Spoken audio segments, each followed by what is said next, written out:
Isang magandang gabi sa inyong lahat. Ayan, andito na naman po ang inyong lingkod, Manang Baby.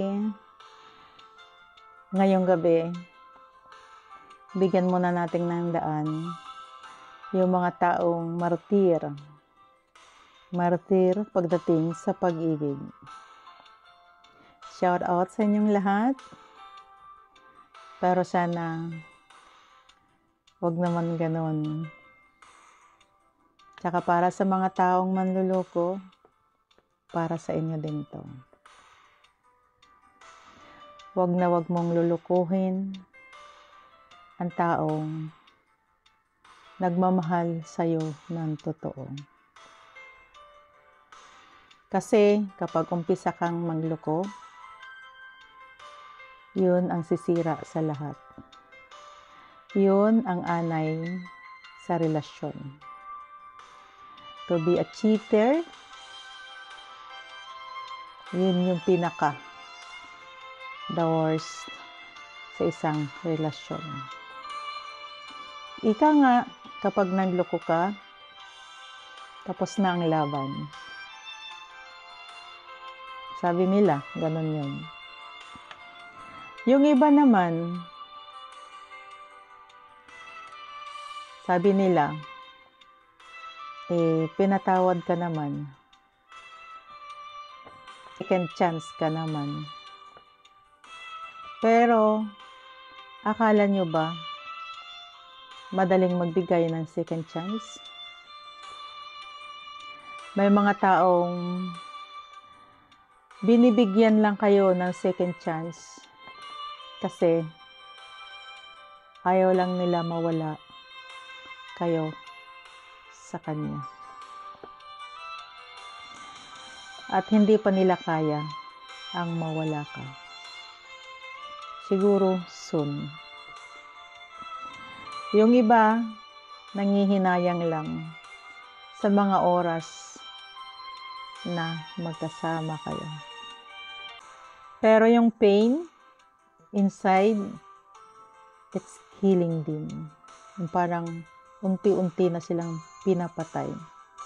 Hindi lang nila yon pinapakita sa inyo. Every moment na tinitingnan nila kayo, naalala nila yung pain. Naalala nila yung cheating. Pinipilit lang nilang lunukin ng dahil sa pagmamahal. Kaya, wag na wag niyong sisirain ang pagmamahal ng taong nagmamahal sa'yo.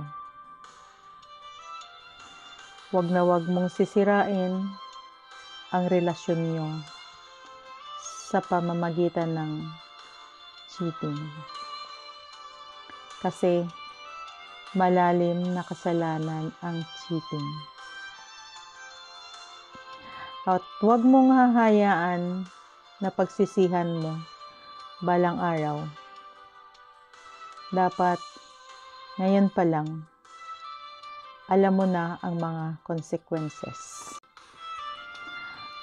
At pwedeng mawala ang taong pinakamahalaga sa iyo. Kapag niloko mo siya, mahirap na ibalik yung tiwala. Kaya ayusin mo ang pagmamahal mo sa kanya. Yung totoong pagmamahal, walang halong panluloko. Pero sa panahon ngayon, parang mahirap hanapin yung taong hindi naman luloko. Saka may kasabihan nga ngayon, kung sino pa nga daw yung pangit, siya pa yung manluloko. Pero actually, wala namang pangit na ginawa si Papa Jesus, di ba? Ano lang siguro. Pero gano'n na rin yung parang, ewan ko. Sorry po sa mga natatamaan. Tsaka doon po sa mga taong martir, Kapag niloko kayo, kapag nag-cheat sila, i-let go nyo na. Isipin nyo, hindi kayo ang nawalan. Siya.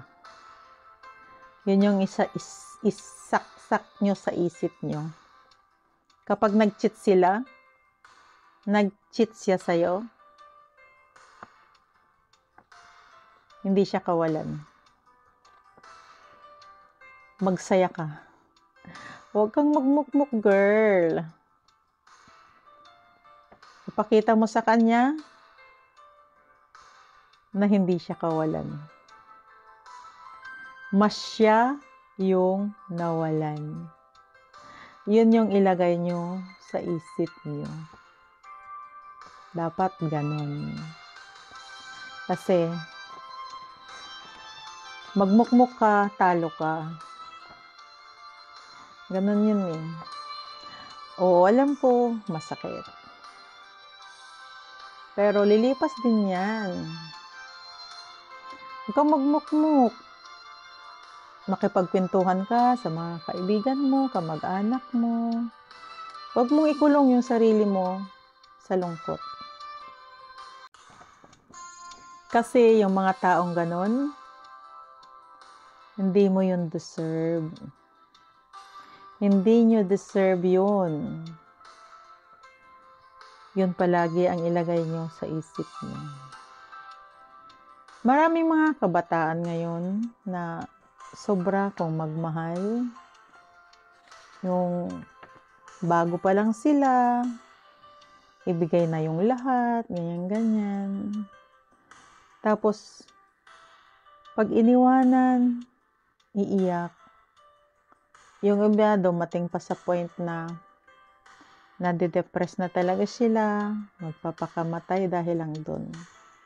Sana, wag kayong umabot sa ganong sitwasyon. Wag ganon. Kasi maraming taong deserve para sa inyo. Yun yung ilagay nyo sa isip nyo. Yun yung tandaan nyo. Hindi lang siya nag-iisa.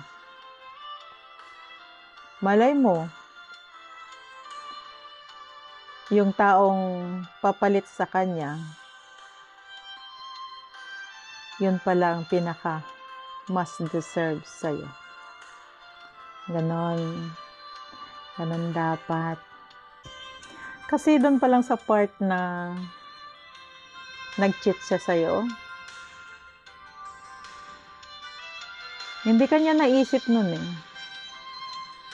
Hindi kanya mahal nun. Hindi ka mahalaga para sa kanya. Kasi kung totoong mahal ka niya, kung totoong mahalaga ka sa kanya, hindi niya gagawin yun sa'yo. Totoo yun. Yan yung isipin niyo. Kaya para sa inyo, mga dyan, mga martyr, ika nga, baguhin nyo na. Baguhin nyo na yung sitwasyon. Baguhin nyo na yung patakaran nyo. Patakaran nyo, roles nyo sa pagmamahal, sa pakikipagrelasyon.